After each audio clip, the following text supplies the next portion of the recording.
So mga tol, nagsalita na po ang tatay ni Naoya Inoue at nagsisilbi niyang head trainer na si Shingo Inoue sa naganap na laban ni Naoya Inoue sa Las Vegas. 2 araw na ang nakakalipas kung saan tinalo po ni Inoue si Cardenas sa isang 8-round technical knockout. So nagsalita na nga po si Shingo Inoue mga tol nang bumagsak si Naoya Inoue sa round 2 nang tamaan ito ng ligaw na lepok ni Cardenas. Wika ng tatay ni Inoue, bagamat bumagsak daw ang anak niya sa round 2 nang tamaan ito ng isang lepok, hindi naman daw yun nakaapekto kay Naoya Inoue. Nagtraining daw kasi ng gusto ang anak niya, kaya kung mapapansin mga tol, mabilis makarecover itong si Inoue. Nakabawi nga daw ang anak niya sa round 7, pinabagsak din daw itong si Cardenas, pero sinabihan pa rin daw niya si Naoya Inoue na mag-ingat sa lepok ni Cardenas, lalo na daw yung mga wild swing dahil napakadelikado pa rin daw. Pero sa huli, na-impress naman daw siya sa resulta ng laban dahil nakuha daw ng anak niya ang panalo. Wish nga po ni Shingo Inoue mga tol, magre-retiro daw si Naoya Inoue na undefeated. So parang katulad pala yan mga tol kay Mayweather,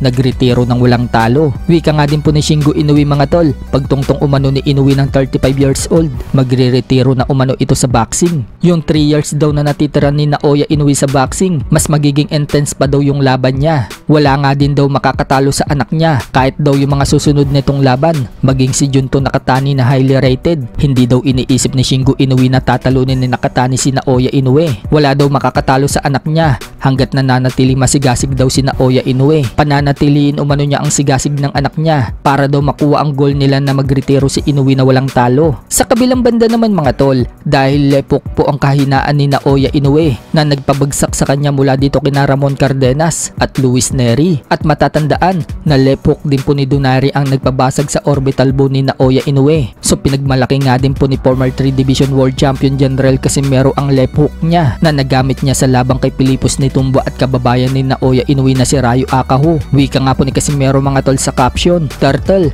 nakita mo yan? Sure ka? Maiilagan mo kaya to?" Matatandaan na nakatikim nga po ng kauna-unahang knockdown si Pilipos Nitumbo mula dito kay Casimero nang tamaan ito ng malakas na lepok sa panga. Habang si Ryo Akahu naman mga tol, binasag naman ni Casimero ang panga nito nang tamaan din ng isang malakas na lepok. Kaya nga daw ayaw siyang labanan ni Inoue dahil meron daw siyang pamatay na lepok. Sa ibang balita naman mga tol, minaliit po ang kakayanan ng pambato natin na si Olympian Charlie Suarez ng Amerikanong si Andres Cortes. Pabor po kasi itong si Cortes mga tol na mananalo daw si Emmanuel Navarrete kay Suarez sa laban ngayong linggo sa San Diego, USA.